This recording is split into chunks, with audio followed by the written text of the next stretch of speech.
Hello and welcome friends to my channel Let's Solve Mathematics।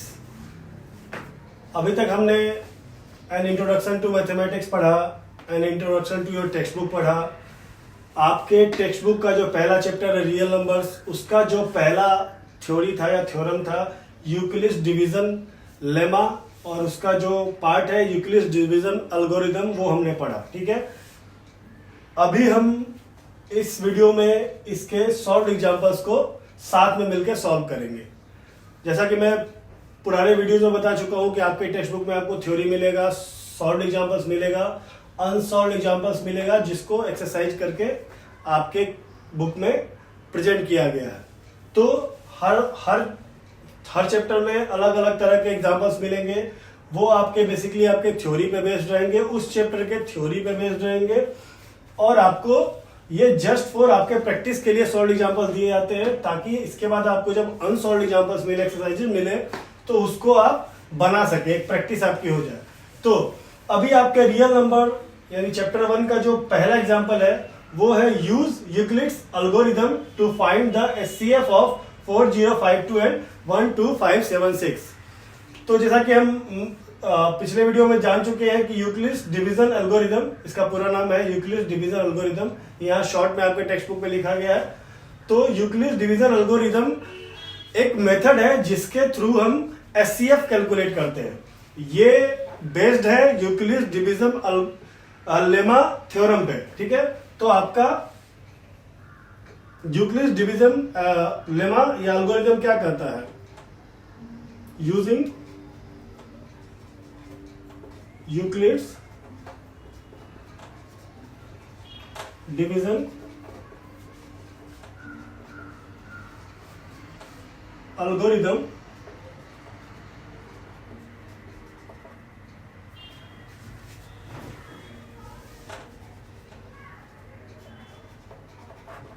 we can write this question as, तो हमारा Euclid's division algorithm क्या था, formula क्या है lemma का? a equals to B Q plus R. ठीक है, जहां r आपका 0 से बड़ा या बराबर होगा, लेकिन b से हमेशा छोटा होगा। ठीक है, एक कंडीशन ये है, और r आपका 0 भी हो सकता है, q भी आपका 0 हो सकता है। ठीक है, तो now put 4052 and 12576 in this algorithm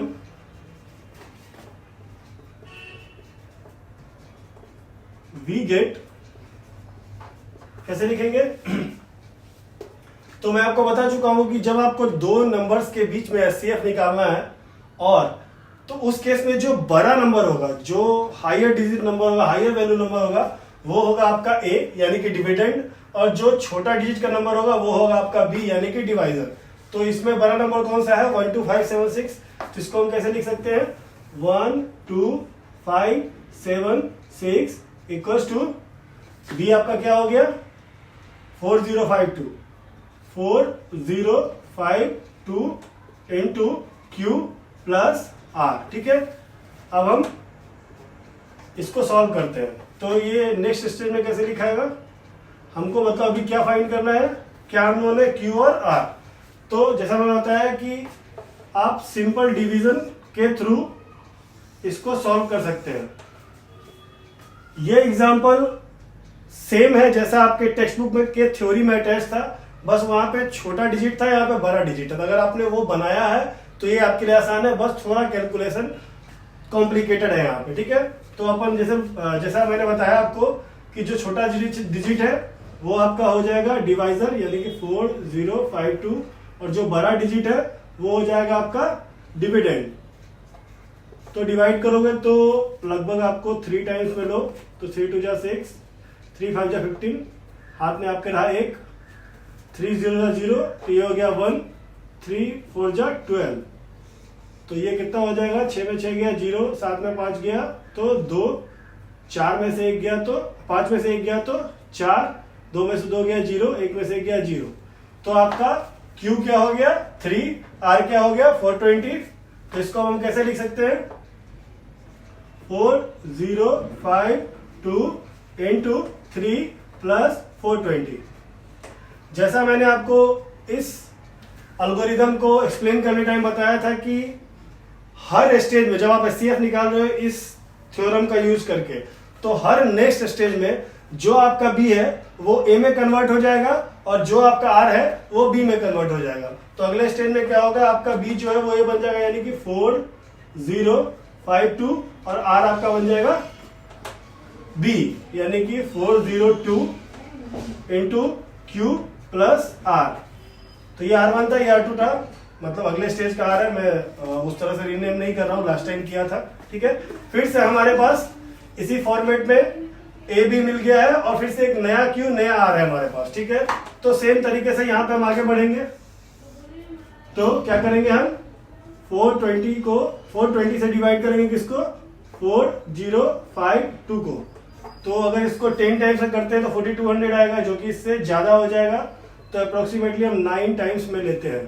तो 9 0 जा 0, 9 2 जा 18, हाथ में रहा 1, और 9 4 जा 36, 37, 1 अगर ऐड कर दे तो 2 में से 0 गया तो 2, 15 में से 8 गया आपका तो 7, 9 में से 7 गया तो 2, और इधर से 1 लिया तो ये 3 बचा, 3 में से 3 गया तो 0।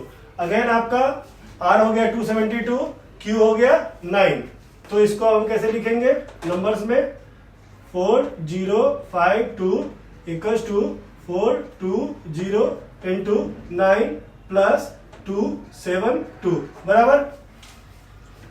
अब फिर से हमारा क्या होगा, बी हो जाएगा ए, यानी कि बी क्या था पिछले स्टेज में 420, और आर क्या हो जाएगा हमारा बी, यानी 272 इंटू क्यू प्लस आर बराबर।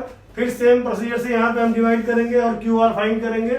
तो 272 से डिवाइड करेंगे 420 को, तो 1 टाइम में लगाएंगे तो 272, 10 में से 2 गया आपका, यहाँ पे रहा 8, 2 में से क्या निकल गया, बचा 1, 1 से 7 सब्ट्रैक्ट होगा नहीं तो 1 उधार लेंगे, तो ये हो जाएगा 11, 11 में से 7 गया तो फिर 4, चूंकि यहां से 1 ले चुके तो यहाँ बचा 3, 3 में से 2 गया तो 1, यानी फिर से हमारा Q हो गया 1, R हो गया 148, ठीक है। तो इसको हम कैसे लिख सकते हैं, 420 इक्वल्स टू 272 इंटू 1 प्लस 148, ठीक है। आप फिर से नेक्स्ट स्टेज में मूव करते हैं। आपका बी क्या हो जाएगा, ए, यानी कि 272 इक्वल्स टू क्यू क्या हो जाएगा, आर क्या हो जाएगा आपका बी, यानी कि 148 इंटू क्यू प्लस आर, ठीक है। फिर से हम क्यू आर फाइंड करेंगे इस स्टेज का, तो 148 272, तो 1 से लगाएंगे तो 148, 12 में से 8 गया तो यहाँ 4, इससे 1 लिया तो ये बचा 6, 6 में से 4 गया तो 2, 2 में से 1 गया तो 1। तो आपका आर क्या हो गया 124, क्यू क्या हो गया 1। तो नेक्स्ट स्टेज में क्या हो जाएगा आपका, इसको कैसे लिखेंगे, 272 इक्वल्स टू 148 इंटू 1 प्लस 124 बराबर। अब फिर आपका क्या हो जाएगा, बी हो जाएगा ए, यानी कि 148 इक्वल्स टू आर क्या हो जाएगा बी, तो 124 इंटू क्यू प्लस आर, ठीक है। फिर ऐसे ही सेम स्टेज में यहाँ पे डिवाइड करके क्यू आर फाइंड करेंगे, तो 148 पे डिवाइड करेंगे 124 से, तो 148, ये फिर एक बार में लगेगा तो 124, कितना हाथ में बचेगा, 8 में से 4 गया 4, 4 में से 2 गया तो 2, 1 में से 1 गया 0, यानी फिर से हमारा इस स्टेज में क्वोशेंट हो गया, क्यू हो गया 1 और आर हो गया 24। तो इसको कैसे लिख सकते हैं, 148 इक्वल्स टू 124 इंटू 1 प्लस 24। अभी तक हमारा आर 0 नहीं हुआ, यानी कि अभी तक हमारा स्टेप खत्म नहीं हुआ। मैंने आपको लास्ट वीडियो में बताया था कि एचसीएफ बाय दिस मेथड तभी खत्म होगा, तभी फिनिश होगा जब जाके आपका आर, जिस स्टेज में आपका आर 0 हो जाएगा, जिस स्टेज में आपका आर, जिस स्टेप में आपका आर 0 हुआ, वहां का जो बी होगा, वहां की जो बी की वैल्यू होगी वो हो जाएगा आपका HCF। तो अभी आर हमारा 0 नहीं हुआ है, तो अभी स्टेप चलता रहेगा, ठीक है। तो अब फिर से नेक्स्ट स्टेज में क्या हो जाएगा, आपका बी बन जाएगा A यानी कि 124 और आर बन जाएगा आपका B 24 into Q plus R, ठीक है। तो सेम यहां डिवाइड करेंगे 24 से 124 को, तो ये 5 बारी में आपका हो जाएगा 120, रिमाइंडर बचेगा 4। तो इसको ऐसे लिख सकते हैं हम 124 इक्वल्स टू 24 इंटू 5 प्लस 4। अभी तक आपका आर 0 नहीं हुआ है, स्टेप चलता रहेगा। तो नेक्स्ट स्टेज में अब आपका फिर से बी हो जाएगा, यानी कि 24 equals to 4 into Q plus R. तो यहाँ पे तो कैलकुलेशन की जरूरत नहीं है, कैसे लिख सकते हैं आप इसको, 24 इक्वल्स टू 4 इंटू 5 प्लस 4, ठीक है। फिर आपका बी बदल जाएगा A यानी कि 4 equals to 4 into Q plus R. तो इसको कैसे लिख सकते हैं हम, 4 equals to 4 into 1 plus 0। Notice कीजिए कि इस स्टेप में आके आपका आर हो चुका है 0, यानी कि मैंने बताया था कि जिस स्टेप में आर आपका 0 हो जाएगा वहां पे आपका ये कैलकुलेशन खत्म हो जाएगा। और उस स्टेप जहां पे आपका आर 0 है, उस स्टेप का जो बी होगा, जो बी की जो वैल्यू होगी वो हो जाएगा आपका HCF, यानी कि दिस वन, यहाँ पे बी की वैल्यू क्या है ये, तो ये हो जाएगा आपका HCF equals to 4। This is your answer. Okay, तो आपको जरूरत पड़े तो आप स्क्रीनशॉट ले ले, क्योंकि स्पेस इशू की वजह से मैं इसको इरेज भी करता जाऊंगा, ठीक है। तो now question has been solved. तो अब हम कैसे लिख सकते हैं इसको, HCF ऑफ क्या था हमारा 1 2 5 7 6 एंड 4052। जो इसका HCF होगा वही आपका आखिरी स्टेज में जो है उसका HCF होगा, ठीक है। तो इक्वल्स टू लिखेंगे हम HCF ऑफ 4052 और ए बी हर स्टेप में बदलते जा रहा है, तो यहाँ का ए और बी ये था। नेक्स्ट स्टेप में आपका ए और बी कौन सा हो गया, तो ये हो गया आपका ए और ये हो गया बी, तो इस दोनों का HCF भी इक्वल होगा।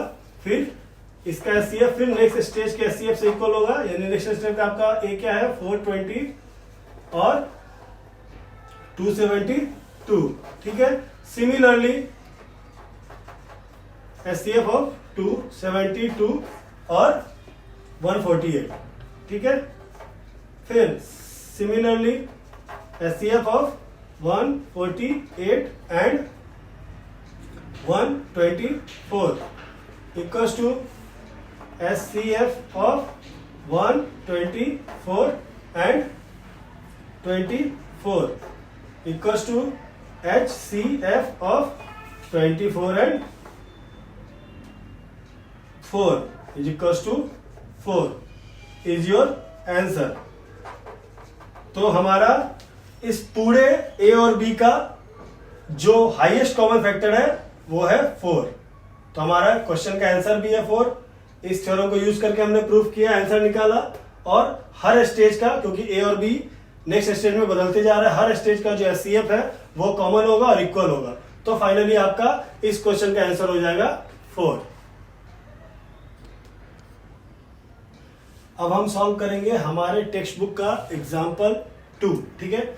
ये एग्जाम्पल क्या कह रहा है कि so that every positive even integer is of the form 2q and that every positive odd integer is of form 2q plus 1 where q is some integer. मतलब मैं आपको एक बात बताता हूं, आपके टेक्स्ट बुक में इस तरह के क्वेश्चंस भी मिलेंगे जिसमें आपको अजम्पशन करना होगा। मैथमेटिक्स में कई स्टेजेस है जहां पे आपको एज्यूम करके आगे बढ़ना पड़ता है और आंसर फाइंड आउट करना पड़ता है। तो ये किसी तरह का क्वेश्चन, मतलब कैलकुलेशन वाला क्वेश्चन नहीं है, ये प्रूफ वाला क्वेश्चन है। तो यहाँ पे हमको एज्यूम करके आगे बढ़ना होगा, ठीक है। तो हमको एज्यूम करके ये प्रूफ करना है कि कोई भी positive even integer, even number odd number मैं आपको बता चुका हूं, आपको पता भी होगा, ठीक है। तो कोई भी पॉजिटिव इवन इंटीजर 2q के फॉर्म में हो सकता है और positive odd integer 2q plus 1 के फॉर्म में हो सकता है, जहां q एक इंटीजर हो। तो चलो हम क्या करते हैं, पहले कंसीडर करते हैं let a is a positive integer.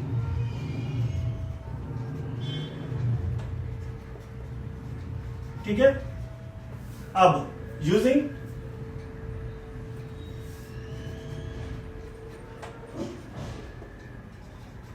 Euclid's division lemma we can write क्या a equals to B Q plus R, जहां पे r आपका b से छोटा होना चाहिए, q आपका 0 हो सकता है और 0 से बड़ा हो सकता है। ठीक है, तो अब चूंकि हमको 2q के फॉर्म में उसको प्रूव करना है, तो q का जो मल्टीपल है वो क्या है, b है, यानी कि यहां पे हमारा b क्या हो जाएगा, हियर b इक्वल्स टू 2। तो इसको कैसे लिख लेंगे, देन ये कैसे हो जाएगा, a equal to 2q plus r। ठीक है, अभी देखिए r की जो वैल्यू है वो 0 के बराबर हो सकती है, 0 से बड़ी हो सकती है, लेकिन b से छोटी होनी चाहिए, ये शर्त है। ठीक है, तो b क्या है हमारा 2, तो hence r could be 0 and 1, क्योंकि 0 और 1 दोनों b से छोटा है। ठीक है, देन इस फॉर्मूला को कैसे लिखेंगे, a equal to 2q plus 0, यानी कि a equal to 2q where r equal to 0 and a equal to 2q plus 1 where r equal to 1। ठीक है, अब कोई भी नंबर, कोई सा भी नंबर अगर उसको आप 2 से मल्टीप्लाई कर देते हैं, वो इवन हो ऑड हो, वो अल्टीमेटली ऑड में इवन में कन्वर्ट हो जाता है। ठीक है, तो किसी भी जैसा बताया मैंने, किसी भी नंबर को अगर 2 से मल्टीप्लाई करें तो वो इवन नंबर बन जाता है। तो यहाँ पे आप देखो a का वैल्यू क्या है 2q, q को आप कोई सा भी नंबर ले लो, कोई सा भी पॉजिटिव इंटीजर ले लो, 2 से मल्टीप्लाई करने पे ये इवन नंबर बन जाएगा। ठीक है, तो a का वैल्यू क्या प्रूफ कर दिया हमने, 2q, q की वैल्यू कुछ भी डालो, a की value as per the theorem, as per our assumption, as per the demand of the question कितना हो गया, 2q हो गया, q की कोई सी वैल्यू डालो, इसकी वैल्यू इवन नंबर ही रहेगी। इन सिमिलर वे नेक्स्ट में जब r की वैल्यू हमने क्या ली 1, तो a इक्वल टू क्या बना 2q प्लस 1। अब मैंने क्या बताया, किसी भी नंबर को अगर आप 2 से मल्टीप्लाई करोगे तो वो इवन नंबर बन जाएगा। ठीक है, तो ये नंबर है इवन, लेकिन इसमें हमने क्या कर दिया, ऐड 1। तो किसी भी इवन नंबर में अगर आप 1 ऐड करोगे तो वो ऑड नंबर बन जाएगा। ठीक है, तो अभी ये क्या हो गया आपका, यहां तक ये इवन नंबर था, लेकिन उसमें हमने क्या कर दिया, 1 ऐड कर दिया, तो ये क्या हो गया, ऑड नंबर। देयरफॉर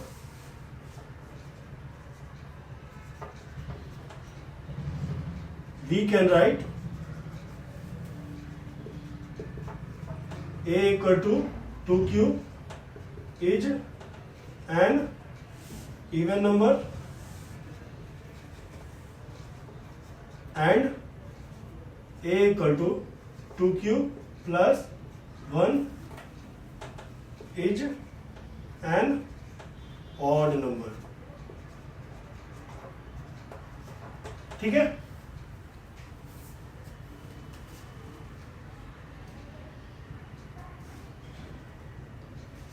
जहां पे q क्या है, कोई एक इंटीजर है। ठीक है, वो आपका इवन नंबर भी हो सकता है, ऑड नंबर भी हो सकता है। ठीक है, तो ये थ्योरम भी, ये एग्जांपल भी सॉल्व हो चुका है बाय एजम्पशन। ठीक है, हमने एज्यूम किया a एक नंबर है, एक पॉजिटिव इंटीजर है, b चूंकि यहाँ पे 2 के मल्टीपल में q के मल्टीपल में 2 है तो b को हमने 2 लिया as per the question demand. ठीक है, उसको हमने यूक्लियर डिवीजन लेमा के थ्योरम में के फॉर्मेट में डाला, r की जो वैल्यू सेटिस्फाइड हो रही थी वो हमने डाला, वो डाला तो हमारे पास दो इक्वेशंस आए जिसमें एक की वैल्यू 2qy और एक जगह एक की वैल्यू 2q + 1y। तो जो 2q वाली वैल्यू है वो हमेशा इवन रहेगी और जो 2q + 1 वाली वैल्यू है वो हमेशा ऑड नंबर रहेगी। तो